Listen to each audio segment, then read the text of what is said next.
Bon, shalom bien-aimé, que Dieu vous bénisse, que Dieu vous garde, qu'il protège la maison de tout un chacun. Nous allons devoir commencer notre intervention sur les thèmes qui nous a été proposés par l'administrateur principal,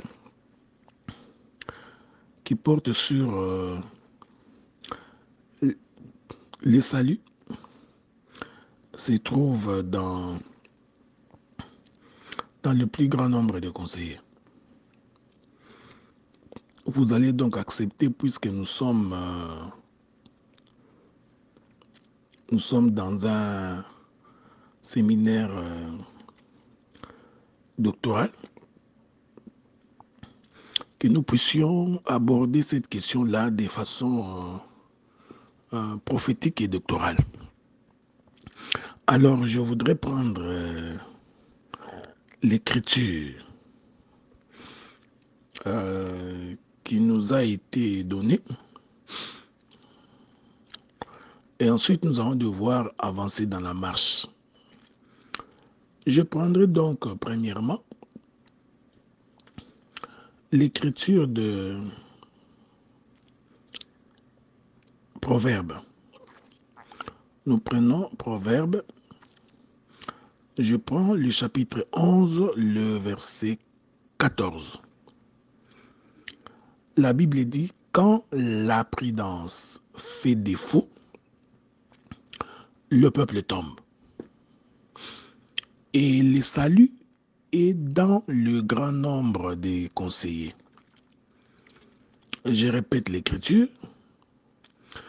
Quand la prudence fait défaut, le peuple tombe. C'est-à-dire, quand il n'y a pas la prudence, le peuple va tomber. C'est alors que Salomon va continuer pour dire, le salut se trouverait donc dans les grands nombres des conseillers. Nous ne voulons pas beaucoup raisonner, ok? Nous n'allons pas beaucoup raisonner et nous essayons de ne pas beaucoup nous étaler dans les élans doctrinaux et prophétiques, parce que vous voyez que je vais essayer de circonscrire la pensée de cette écriture. Mais cette écriture ne peut avoir son sens que lorsque nous prenons un enseignement quelconque. Donc vous comprenez que le thème qui nous a été donné, c'est juste un thème qui nous permet de dresser les grandes lignes. Ok? Maintenant, une fois que les grandes lignes sont dressées, cela va être pour nous comme un cadre théorique. Maintenant, à partir du cadre théorique, nous pouvons procéder aux analyses des cas. Ok? Bon, malheureusement, on ne nous a pas demandé de faire une analyse des cas. Nous allons donc dresser les cadres théoriques. Il est possible que nous abordions quelques cas pour que nous puissions bien nous faire comprendre. Je voudrais prendre une écriture. Je prends une écriture, ça c'est le Seigneur Jésus-Christ qui parle. Je suis dans Matthieu chapitre 10, le verset 16. Il est écrit, voici je vous envoie comme des brebis au milieu de loups. Soyez donc prudents comme les serpents et simples comme les colombes. Je prends Luc chapitre 16, le verset 8. Le maître loua l'économe infidèle de ce qu'il avait agi prudemment, car les enfants de ce siècle sont plus prudents à l'égard de leurs semblables que ne l'est sont les enfants de la lumière. Ici, le Seigneur parlant aux disciples, il leur dit qu'il les envoie au milieu de loups, c'est-à-dire il les envoie dans le monde, tout en précisant que nous vous demandons d'être prudents comme le serpent. Soyez donc prudents comme les serpents. Donc vous comprenez qu'ici, l'Éternel est en train de tirer dans le serpent une qualité. C'est cette qualité de la prudence. Oh, celui qui est prudent, c'est celui qui fait attention. Ok? Celui qui fait attention, c'est celui-là qui est prudent. Il fait attention sur sa manière de vivre, sur sa manière d'être et sur sa manière de se conduire. Pourquoi l'homme serait-il prudent? Il est donc prudent pour ne pas tomber. Or, ce qui fait que quelqu'un ne puisse pas tomber, vous le savez, c'est donc la connaissance de l'Écriture. C'est donc la connaissance de l'Écriture qui fait que quelqu'un ne peut pas tomber. Mais l'Écriture que nous avons lue au commencement, là, cette Écriture nous dit que, donc, faute de prudence, le peuple tombe. Ok, donc pour qu'un peuple tombe, c'est-à-dire que ce peuple-là n'est pas prudent. Bon, vous permettez que je fasse un petit détour dans le jardin. L'Éternel crée donc l'homme et la femme, il les place dans le jardin, il leur donne la loi, leur demanda d'observer ce que Dieu les avait prescrit. Et Dieu leur dira, le jour où vous en mangerez, donc vous mourrez. Il s'est fait malheureusement que le serpent ayant séduit Ève va donc entraîner l'homme et la femme dans le péché. Quand l'homme tombe dans le péché, l'homme donc cesse d'être prudent. C'est-à-dire, en d'autres termes, par la prudence, il faut entendre l'observation ou l'observance de la loi de Dieu. Je commence ici parce que ça va être plus facile lorsque nous parlerons de plus grand nombre de conseillers. Donc, celui qui est prudent, c'est celui qui observe la voie de Dieu. Celui qui n'observe pas la voie de Dieu, cet homme-là, dès qu'il tombe dans les péchés, lorsqu'il transgresse la loi, cet homme-là vient de perdre la prudence. C'est un homme qui n'est pas prudent. Ainsi, nous comprenons que lorsque Adam tombe, il est important de saisir cela, il se caractérise par un manque de prudence. Quand on observe la loi de Dieu, quand on vit selon la loi de Dieu, on est prudent. Parce que l'écriture que nous avons lue nous dit que le peuple tombe par manque de prudence. Il faut faire très attention parce qu'ici, le peuple, c'est tout un homme. Hein? Il ne faut pas oublier ça. Lorsque nous parlons d'un homme, quand nous parlons du peuple, nous parlons de tout un homme parce que le peuple, c'est une composition ou une agglomération de plusieurs individus. C'est ce qui constitue le peuple. Or, vous savez, bien aimés dans le Seigneur, si l'on considère le peuple comme étant une agglomération de plusieurs individus, ainsi le peuple ne peut pas tomber en lui-même. C'est-à-dire qu'il y aurait certainement certains individus ou certains hommes qui constituent le peuple qui tomberont. Il est donc inconcevable qu'on puisse croire qu'un peuple en entier peut tomber. Mais l'Écriture confirme que le peuple tombe faute de prudence. Donc Dieu considère que tout le peuple tombe. Ok? C'est comme ça qu'on peut saisir l'Écriture qui dit, okay? Donc par la transgression de la loi, par le péché d'Adam, toute l'humanité est tombée dans les péchés. Donc toute l'humanité ici, c'est une agglomération ou un ensemble des individus qui en réalité forment tout un corps. Et c'est ce corps-là qu'on appelle le peuple. Ici, le peuple qui tombe, comprenez qu'il s'agit bel et bien d'Adam. Ceci est très important. Pourquoi Adam est-il tombé? Il est tombé parce que Adam n'a pas observé la loi de Dieu. Et c'est cela être moins prudent. C'est ça manquer de la prudence. Que Dieu vous bénisse. J'ajouterai d'autres écritures pour expliquer cela, ok? Pour faire asseoir la même pensée dans la marche que nous allons faire ensemble. Le manque de prudence, c'est justement être imprudent. Je voudrais ajouter une écriture dans Ézéchiel chapitre 45, verset 20. La Bible dit, tu feras de même le 7e jour du mois pour ceux qui pêchent involontairement ou par manque ou par imprudence. Je précise ça. Ceux qui pêchent involontairement ou par imprudence. N'entrons pas dans les débats sur la question de qu'est-ce que c'est un péché volontaire et les péchés involontaires. Mais nous croyons que le péché d'Adam était un péché involontaire. Ok, ça, nous le croyons. C'est-à-dire, c'est ça être imprudent. C'est ça le manque de prudence. Donc, ici, le peuple qui tombe par manque de prudence pour avoir été imprudent, nous comprenons qu'il s'agit bel et bien d'Adam. Ok? Donc, que Dieu vous bénisse, nous revenons. Vous allez souffrir parce que comme j'ai 2 jours d'intervention, donc nous sommes déjà mercredi, donc nous sommes le matin pour ceux qui nous suivent à partir de l'Europe et de l'Afrique. Ici, nous sommes minuit 45. Donc, je ferai les 2 dépôts aujourd'hui. Donc, j'ai fait les premiers maintenant là. Ce soir, je ferai le 2e dépôt. Dans mon premier dépôt, je vais juste m'atteler d'abord sur la prudence qui fait défaut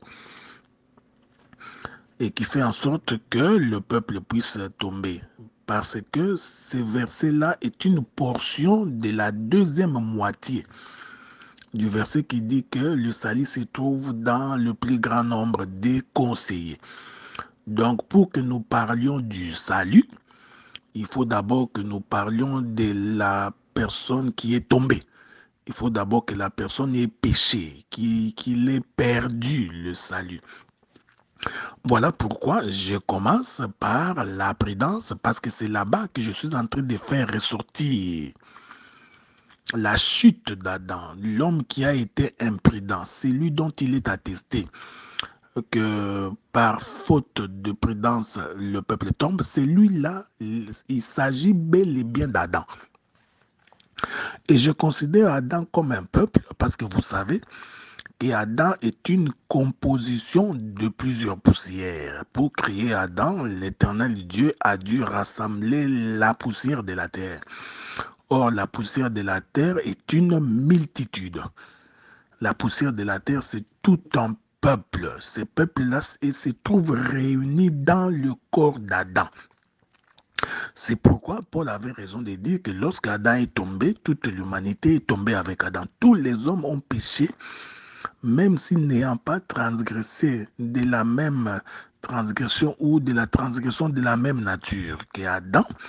Mais le Seigneur considère que par la chute d'Adam, toute l'humanité est tombée. Ok? Donc nous confirmons par là qu'Adam, c'est tout un peuple. C'est la poussière rassemblée. Donc, pour qu'il y ait rassemblement, l'on doit sonner de la trompette. Ainsi, les différentes poussières viennent se mettre ensemble pour former le corps d'Adam. C'est ainsi que quand vous lisez les livres des Romains, le frère Paul dit que le corps est un, mais il est composé de plusieurs membres. Ok? Un peuple mais composé de plusieurs membres. C'est ce que Paul dit. Il dit que le corps est composé de plusieurs membres, chaque membre remplissant sa fonction. Et le frère Paul continue pour dire, quand bien même que le corps est composé de plusieurs membres, mais il n'en est qu'un seul. Donc il n'y a qu'un seul corps. C'est pourquoi nous disons le peuple qui tombe ici par manque de prudence, parce que la prudence fait défaut. Ces peuples-là représentent la personne d'Adam qui est tombée. Je vais ajouter quelques écritures pour bien nous faire comprendre. Je suis dans les livres des Proverbes toujours. Je prends les livres des Proverbes,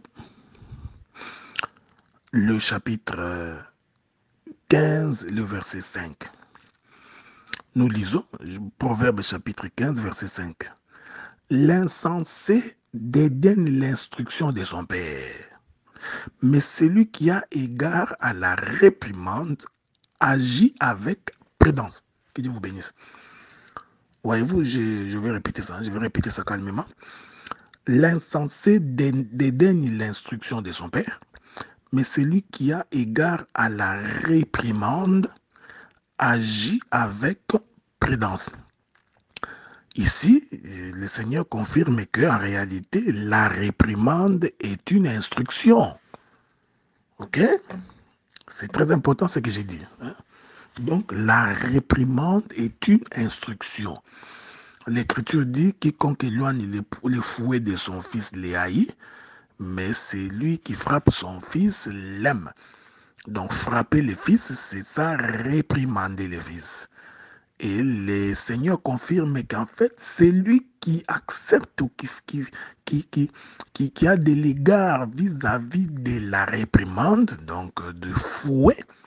C'est lui-là, il agit avec prudence. Or, je vous ai démontré qu'agir avec prudence, c'est mettre en pratique la parole de Dieu. Ok? Que Dieu vous bénisse. Or, vous savez, c'est lui qui a...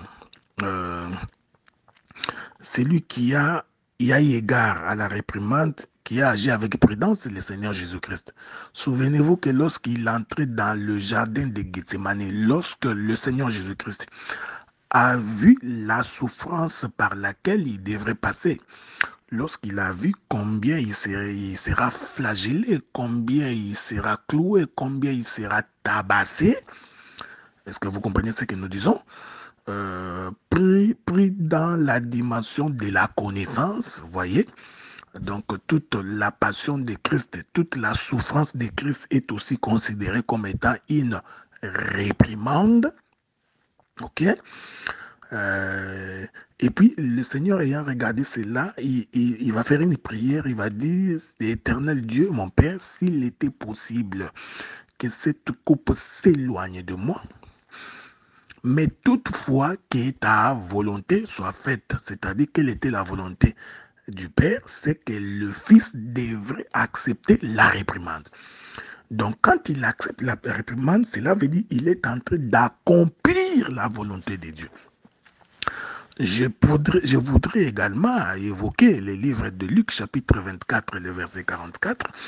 Le Seigneur Jésus-Christ marchant sur le chemin d'Emmaüs, voyez-vous, il va dire aux disciples avec qui il faisait chemin, il marchait ensemble, avec qui il faisant chemin, il leur dit, la Bible dit qu'il leur parla de tout ce qui lui concernait à propos de la souffrance qu'il allait connaître, partant de psaumes, de prophètes et de la loi. Ok? Donc, il explique qu'il ne devait que passer par là. C'est ça, accepter la réprimande. Voyez-vous, j'aime la manière dont le Salomon explique ces choses. Hein. Salomon explique ça très bien. Salomon dit que donc celui qui a égard à la réprimande agit avec prudence. Comme je vous disais, nous sommes dans un séminaire doctoral, prophético-doctoral, donc je n'entre pas dans les données pastorales ou apostoliques, ok? Je n'entre pas là-dedans. Nous préférons ne pas entrer dans la chambre du voisin, ok? Donc, les autres serviteurs des autres ministres ou les autres ministères pourront aborder la question autrement. Mais nous voulons l'aborder sur l'aspect doctoral et prophétique. Donc, ici, c'est lui qui a agi avec prudence, qui a appliqué, qui a accepté la réprimande, que le Seigneur considère qu'il agit avec prudence, c'est le Seigneur Jésus-Christ. Il faudrait ici préciser que l'insensé qui dédaigne l'instruction de son père, c'est la maison d'Israël. Okay? Donc, c'est toute une dispensation. Okay? Donc, l'insensé qui dédaigne l'instruction de son père, c'est aussi la maison d'Israël, parce que le Seigneur a voulu à plusieurs reprises rassembler Israël comme une poule rassemble ses poussins sous ses ailes. Israël n'a pas voulu, ok? Donc l'insensé, c'est Israël. L'insensé, c'est aussi Adam, ok? Parce que Adam aussi, il n'a pas suivi l'instruction de son père qui lui a été donnée dans les jardins, que tu mangeras de tous les fruits des arbres du jardin, sauf l'arbre du milieu. Donc, vous comprenez, ici, je voudrais vous faire remarquer que nous avons le premier Adam et le deuxième et le dernier Adam. Le premier Adam, c'est l'insensé qui a dédaigné l'instruction de son père. Voilà, donc il est tombé. Mais c'est lui qui a eu égard à la réprimande en agissant avec prudence. Hein, c'est le Seigneur Jésus-Christ. C'est pourquoi il est considéré comme étant le juste fidèle.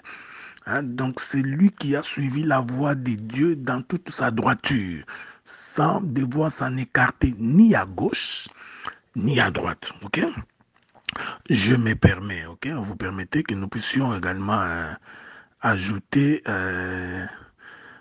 ajouter une autre écriture, ok? J'ai beaucoup d'écritures, mais je vais quand même ajouter une autre écriture. Nous prenons toujours le livre des Proverbes, chapitre 20, et verset 18. Je vais lire l'écriture et puis je vous reviens. La Bible dit, les projets s'affermissent par le conseil. Ok? Les projets s'affermissent par le conseil. Fais la guerre avec prudence.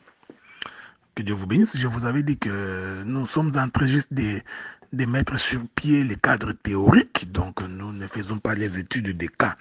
Nous ne sommes pas en train de faire une prédication. Donc,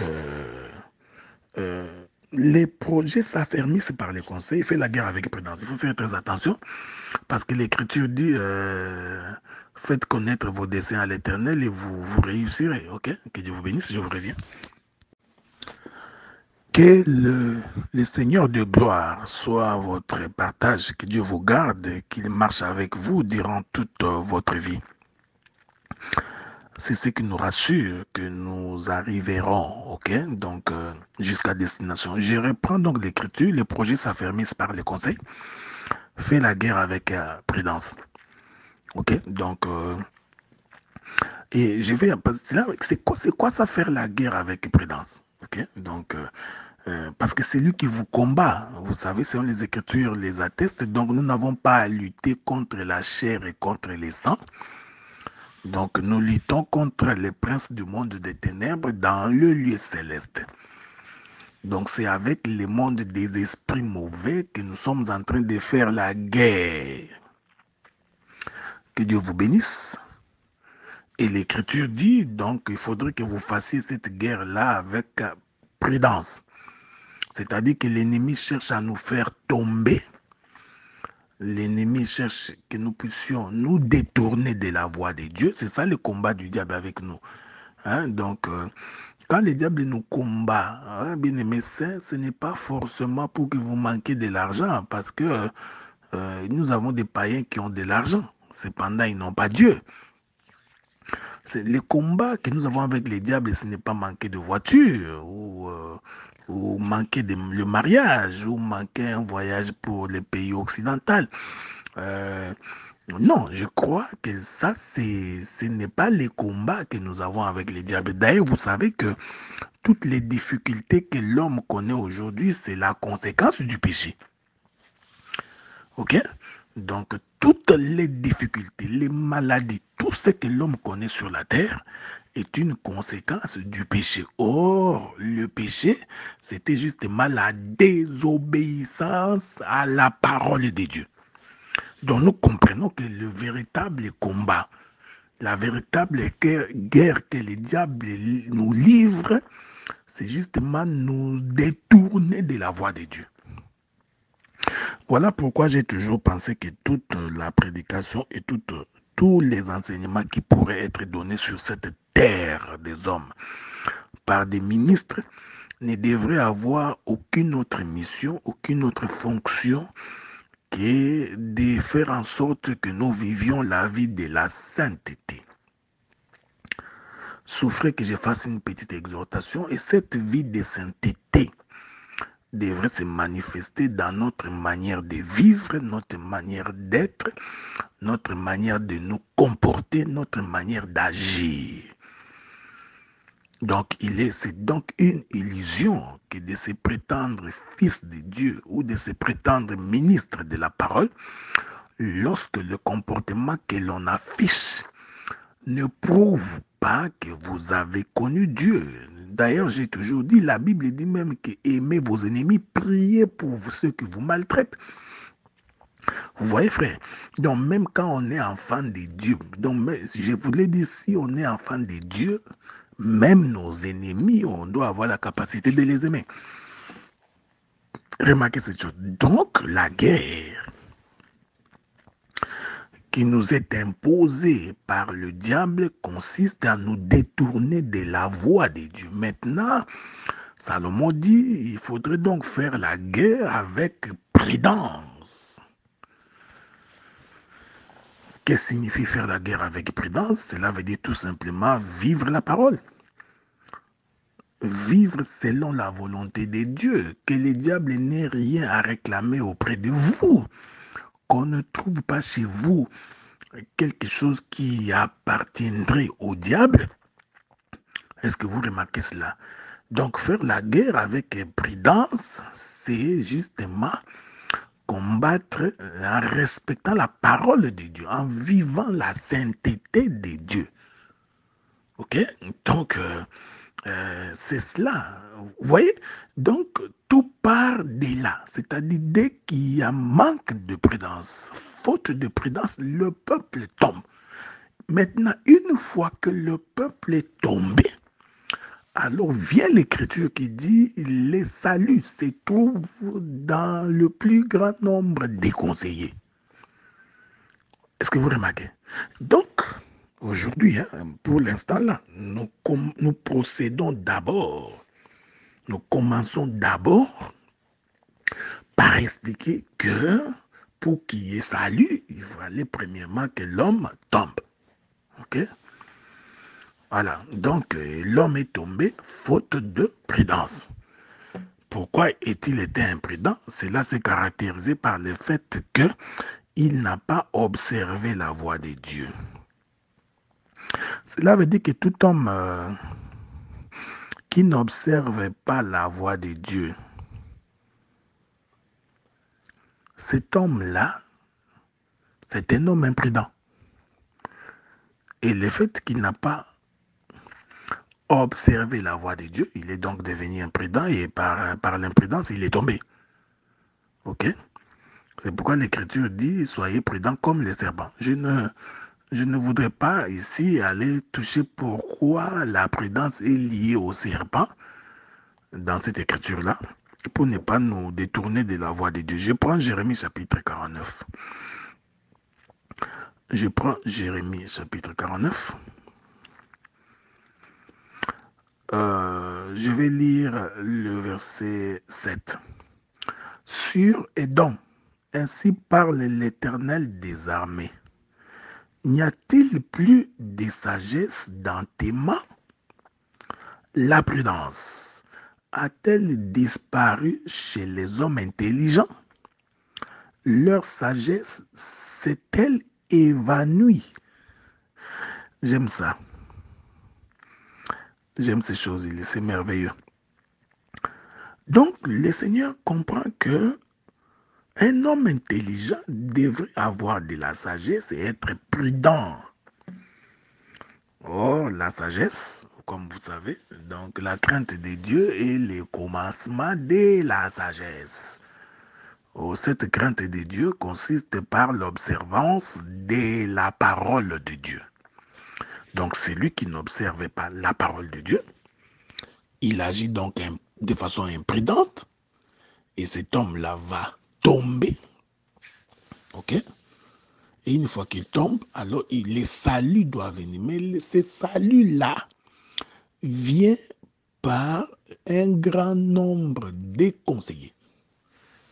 Ok? Donc, ça, c'est l'aspect que nous allons devoir aborder ce soir. Mais aujourd'hui, je précise d'abord que pour qu'il y ait les saluts, parce que les saluts, c'est le relèvement de l'homme qui était tombé.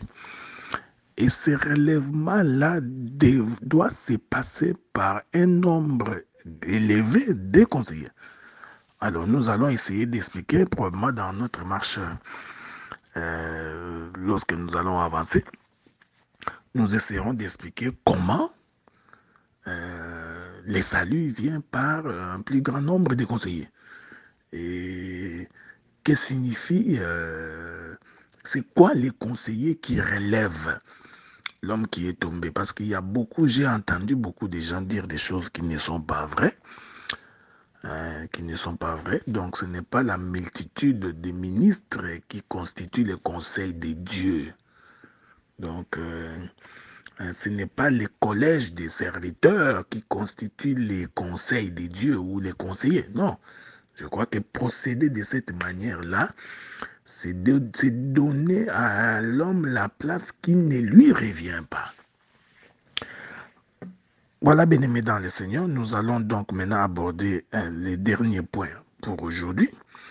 Parce que comme je vous disais, j'étais en train d'introduire seulement la partie sur la prudence. Et le Seigneur aidant, ce soir, nous commencerons la deuxième partie sur le plus grand nombre de conseillers. Souffrez donc que nous puissions vous revenir avec 2 ou 3 écritures pour conclure notre première intervention d'aujourd'hui. Ok? Souffrez. Que la paix de Dieu soit avec vous. Hein? Que Dieu vous garde et qu'il vous protège. Prenons quelques 4-5 écritures pour finir cette première intervention de notre allocution. Je suis dans le livre de Matthieu chapitre 7. Matthieu chapitre 7, je vais lire à partir du verset 24. C'est pourquoi quiconque entend ces paroles que j'ai dites et les met en pratique sera semblable à un homme prudent qui a bâti sa maison sur les rocs. Que Dieu vous bénisse. C'est pourquoi quiconque entend ces paroles que j'ai dites et les met en pratique sera semblable à un homme prudent qui a bâti sa maison sur le roc. Verset 25.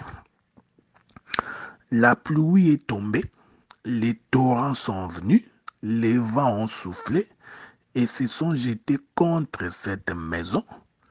Elle n'est point tombée parce qu'elle était fondée sur le roc. Mais quiconque entend ces paroles que j'ai dites et ne les met pas en pratique sera semblable à un homme insensé. Souvenez-vous de ce que je vous avais dit dans les livres des Proverbes, que l'insensé dédaigne l'instruction de son père. Mais quiconque entend ces paroles que j'ai dites et ne les met pas en pratique est semblable à un homme insensé qui a bâti sa maison sur le sable. La pluie est tombée, les torrents sont venus, les vents ont soufflé et ont battu cette maison. Elle est tombée et sa ruine a été grande. Après que Jésus ait achevé ses discours, la foule fut frappée de sa doctrine, car il enseignait comme ayant l'autorité et non comme les scribes. J'ai toujours aimé cette écriture-là. C'est pourquoi j'ai toujours dit que la doctrine, c'est l'enseignement. Ok? La doctrine, c'est l'enseignement. Et l'enseignement, c'est visiter les appartements de Salomon. Et j'ai dit, l'enseignement, c'est la révélation de l'écriture. Toute la parole est pour vous comme les paroles d'un livre scellé. Toute la révélation est pour vous comme les paroles d'un livre scellé. À qui l'on donne, à qui sait lire, il dit qu'il ne peut pas parce qu'il est cacheté. La parole de Dieu, l'enseignement, c'est la révélation de l'écriture. Et les contemporains de Jésus étaient donc étonnés, furent frappés de la manière dont il enseignait. C'est très important. Ce n'était pas d'abord de la manière dont il vivait. D'abord l'enseignement, parce que c'est l'enseignement qui produit la vie. Donc, quand il n'y a pas d'enseignement, la doctrine, elle est fausse. C'est du pharisianisme. Voilà pourquoi j'ai toujours pensé que tout prédicateur devrait faire un effort pour saisir la pensée de l'écriture. Donc, ainsi, Jésus, il dit, après Jésus a achevé son discours, la foule fut frappée de sa doctrine. Car il enseignait ayant autorité, non comme les scribes. Parce qu'aujourd'hui, on en parlera si le Seigneur nous donne la possibilité. C'est quoi enseigner comme un scribe? Qu'est-ce qu'il voulait dire par là? Comment les scribes? Parce qu'aujourd'hui, il y a beaucoup de scribes. Beaucoup de gens qui vont dans des écoles, qui recopient, qui répètent. Quand ils parlent, vous sentez qu'il n'y a aucune onction. On ne sent pas que la personne est connectée au Saint-Esprit. C'est véritablement un répétiteur. Donc, il enseigne comme les scribes. Ça, on en parlera. Ce n'est pas l'objet de notre intervention. Je ne voudrais pas non plus avoir une question là-dessus, parce que ce n'est pas l'objet de notre intervention. Mais ce qui m'intéresse, c'est comment le Seigneur explique ce que c'est un homme prudent. Ok? Qu'est-ce que c'est un homme? Faute de prudence, le peuple tombe. C'est quoi la prudence? Le Seigneur répond, ok? Donc, ce sont des choses qu'on ne peut pas imaginer. Le Seigneur répond que la prudence, c'est le fait que quelqu'un écoute la parole et il les met en pratique. Et le Seigneur continue pour dire, quand l'homme met cette parole en pratique, cela est semblable à une maison construite, bâtie sur un rocher, sur un roc, c'est-à-dire une maison solide. J'aime ces choses. Bon, écoutez bien mes frères. Donc, avant de bâtir la maison, il faut premièrement avoir écouté, parce que c'est l'écoute qui conduit à la mise en pratique. Je me permets de répéter cette écriture-là parce que des fois les gens disent, écoutez, c'est pourquoi quiconque entend ces paroles, il faut commencer par entendre. C'est pourquoi j'avais dit que s'il n'y a pas la parole, si les hommes n'écoutent pas, qu'est-ce qu'ils mettront en pratique? Quand vous exigez quelque chose à un peuple, il faut d'abord l'avoir enseigné. Si vous ne l'avez pas encore enseigné, ne leur imposez pas, parce qu'ils vont devenir des hypocrites. Voyez-vous? Donc, quiconque entend ces paroles que j'ai dit et les met en pratique. Donc, il ne suffit pas d'écouter seulement. Faudrait-il encore que tu les mettes en pratique? C'est pourquoi j'ai toujours été étonné. Tu entends quelqu'un qui dit, bon, cet homme, c'est un homme de Dieu. Il prêche bien, mais quand nous voyons la manière dont il vit, c'est en désaccord avec la parole qu'il prêche. Mais on dit quand même que c'est un homme de Dieu. Écoutez bien, mes frères, nous comprenons que c'est un leurre. Nous comprenons que c'est véritablement du mensonge. C'est une distraction à haute échelle. Si vous comprenez, quelqu'un ne peut pas prêcher une parole et vivre son contraire. Quelqu'un ne peut pas faire une démonstration des Écritures et ne pas manifester la vie de cette démonstration de l'Écriture. Ça ne demande pas une équation mathématique à 5 inconnus pour comprendre qu'on est en face de quelqu'un qui ne connaît pas Dieu. Ok? Donc, le Seigneur dit, l'homme prudent, c'est justement, c'est lui qui écoute la parole de Dieu et qui les met en pratique. Et il confirme qu'il est semblable à quelqu'un qui a construit sa maison sur le roc. Ok? Donc, ici, nul n'est besoin pour vous, pour nous, de nous étaler pour expliquer que la maison ici, c'est Adam. Tant qu'il observait la parole de Dieu, il était donc bâti sur Jésus qui est le roc. Ok, bon, et les rocs ici, c'est le souffle de l'Éternel dans le corps d'Adam. Mais essayons de ne pas aller là-bas parce que je voudrais être le plus simple possible. Donc, c'est lui qui observe la voix, c'est un homme prudent. Mais regardez, l'Écriture dit que la pluie est tombée, les torrents sont venus, les vents ont soufflé, se sont jetés contre cette maison. Elle n'est point tombée parce qu'elle était fondée sur le roc. Voyez-vous, donc cette écriture, c'est l'écriture où Jésus dit, où il est écrit que Jésus, ayant vécu dans la chair comme nous, manger comme nous, ayant les sentiments comme nous, a été tenté comme nous. C'est ça la pluie, les torrents sont venus. Je ne sais pas si je vous trouverai cette écriture-là dans les livres des Corinthiens. Si je ne la trouve pas, on reviendra plus tard. Hein, parce qu'on dit que le Seigneur a été tenté comme nous, ok? Bon. Je ne sais pas si je trouverai cette écriture-là. Donc, tenté comme nous, mais il n'est pas tombé. Ok? Il ne s'est pas détourné de la voie de Dieu. Je suis dans les livres des Hébreux. Hébreux, chapitre 2. Hébreux, chapitre 2. Je voudrais commencer par le verset 17. Écoutez ce qui est écrit. En conséquence, il a dû être rendu semblable en toutes choses à ses frères. Ok? Que Dieu vous bénisse. Hein? J'explique l'écriture de l'homme prudent qui bâtit sa maison sur le roc et qui, malgré les pluies, les vents, les tempêtes, il n'est pas tombé. De quoi il est question? Que Dieu vous bénisse. Tout ça, c'est pour expliquer, faute de prudence, le peuple tombe. Ok? Ça, c'est la première partie de ces versets-là. Pour que finalement, dans la seconde partie du verset, que nous parlions du salut qui se trouve dans le plus grand nombre de conseillers. Que Dieu vous bénisse. Que la paix de Dieu soit avec vous. Nous continuons notre intervention, ok? Nous continuons notre intervention. Regardez, donc je disais ceci.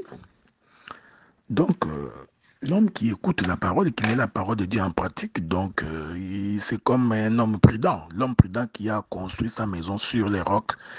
Et la caractéristique de la maison construite sur le roc, c'est que malgré les tempêtes, les pluies, les vents, tout ça, la maison ne tombe pas. Ok?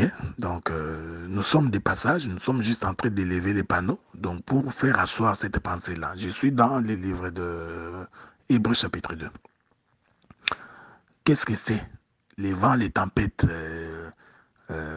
la pluie, toutes ces choses-là voudraient dire quoi selon la pensée de l'Écriture? Alors, j'ai lu le verset 17. La Bible dit ceci. En conséquence, ici nous parlons du Seigneur Jésus-Christ. En conséquence, il a dû être rendu semblable en toutes choses à ses frères. Donc, pour dire que Jésus a vécu comme tu vis. Ok? Il a senti, il avait les mêmes désirs, les mêmes besoins comme tu vis là maintenant. C'est pas moi, c'est Paul qui le dit. Ok? Donc, comme vous, comme tout homme. C'est ça être proche parent. Afin qu'il fût un souverain sacrificateur miséricordieux et fidèle dans le service des dieux pour faire l'expiation des péchés du peuple. Et car ayant été tenté lui-même dans ce qu'il a souffert, il peut secourir ceux qui sont tentés. J'aime ça, vous voyez? Donc, ici, l'Écriture nous confirme que le Seigneur Jésus-Christ a été tenté, vraiment tenté comme nous. Est-ce que vous comprenez cela? Il a été tenté comme nous. Malgré cette tentation, le Seigneur n'est pas tombé. Ce que je voudrais dire, c'est ça l'homme prudent qui construit sa maison sur le roc, de telle sorte que même si la pluie, le vent, les tornades, que sais-je encore, viennent frapper la maison ne tombe pas. Et cette prudence-là, c'est justement l'observation de la parole. C'est pourquoi quand vous continuez, par la suite, il est attesté que mais celui qui bâtit sa maison, c'est l'insensé, ok? L'insensé, lui, nous avions défini que c'est celui qui n'agit pas avec prudence, c'est-à-dire c'est celui qui n'observe pas la loi de Dieu. Donc celui qui n'observe pas la loi de Dieu, il est en train de construire une maison sur le sable. Maintenant, vous voyez, quand les difficultés viennent, la maison est emportée. La maison qui est emportée ici, c'est Adam. Okay? La maison qui est emportée par les péchés, par la difficulté, c'est Adam. Pourquoi? Parce que Adam n'a pas observé la loi de Dieu. Il n'a pas observé le commandement de Dieu. C'est pourquoi, une fois qu'il est tombé, il faut aller les relever. Voyez-vous? Il faut aller les sauver. Mais pour les sauver, il faut qu'il y ait un grand nombre de conseillers. Que Dieu vous bénisse, hein? Que le Seigneur vous garde. Nous ferons donc notre marche pour expliquer que quand le Seigneur vient pour sauver, pour relever Adam, le Seigneur vient comme un grand nombre de conseillers. Ça, nous allons le démontrer par les Écritures. Je ne sais pas si j'ai encore une autre écriture que j'avais voulu partager avec vous parce que je suis en train de conclure pour aujourd'hui. Souffrez avec moi. Donc, si je peux trouver cette écriture-là, ça nous aiderait pour finir notre intervention d'aujourd'hui. Ok, je crois que c'est dans les livres de Jacques, hein, si je ne me trompe pas. Ok, bon, attendez. Ah, voilà. Nous prenons le livre des Hébreux, chapitre 4, verset 15. Le livre des Hébreux, chapitre 4, verset 15. Souffrez que nous puissions également lire cette écriture-là. Il est écrit ceci. Car nous n'avons pas un souverain sacrificateur qui ne puisse compatir à nos faiblesses. Cet homme de Paul, il est merveilleux. Ouais, c'est pourquoi moi j'ai toujours pensé que quand on a Christ en nous, frères, Dieu doit nous donner la capacité de vivre la parole. Il est écrit, car nous n'avons pas un souverain sacrificateur qui ne puisse compatir à nos faiblesses. Au contraire, il a été tenté comme nous en toutes choses sans commettre le péché. Il est merveilleux. Avez-vous lu cette écriture-là? C'est ça l'homme qui agit avec prudence. Cette écriture confirme qu'effectivement, nous avons nos faiblesses. Le Seigneur ne l'a pas oublié. Il n'ignore pas que nous sommes faibles. Voilà pourquoi il a fait en sorte qu'il y ait un souverain sacrificateur qui puisse compatir, comprendre nos faiblesses. Et l'Écriture dit qu'il a été aussi tenté comme nous en toutes choses. J'aime cette écriture-là. Donc, de la même manière que tu ressens la tentation dans ta chair, Paul dit, le Seigneur Jésus-Christ également l'avait senti de la même manière. Et la Bible dit, sans commettre des péchés. Voyez-vous, frères, hein, donc, et l'Écriture dit, approchons-nous donc avec assurance du trône de la grâce, afin d'obtenir miséricorde et de trouver grâce pour être secourus dans nos besoins. Que la paix de Dieu soit avec vous. Faute de prudence, le peuple tombe et le salut se trouve dans le plus grand nombre de conseillers. Dans ma première intervention, j'ai expliqué c'est quoi faute de prudence, c'est quoi le peuple qui tombe. Faute de prudence, c'est-à-dire ne pas observer la parole de Dieu. En d'autres termes, faute de prudence veut dire la transgression de la loi de Dieu. Quand on transgresse la loi de Dieu, le peuple tombe. Le peuple qui tombe ici, c'est Adam. Ok? Donc c'est Adam qui tombe. J'ai expliqué qu'Adam, c'est une composition de plusieurs poussières. C'est un assemblage de plusieurs membres. Donc ce peuple-là qui tombe, donc, parce qu'il n'a pas observé la voie de Dieu. Je suis allé toucher l'écriture qui dit que faites la guerre avec prudence pour dire que c'est-à-dire qu'il faut faire la guerre en observant la loi de Dieu. C'est ça tout simplement ce que ça veut dire. Celui qui n'observe pas la loi de Dieu, il fait la guerre avec imprudence. Certainement qu'il va perdre sa guerre.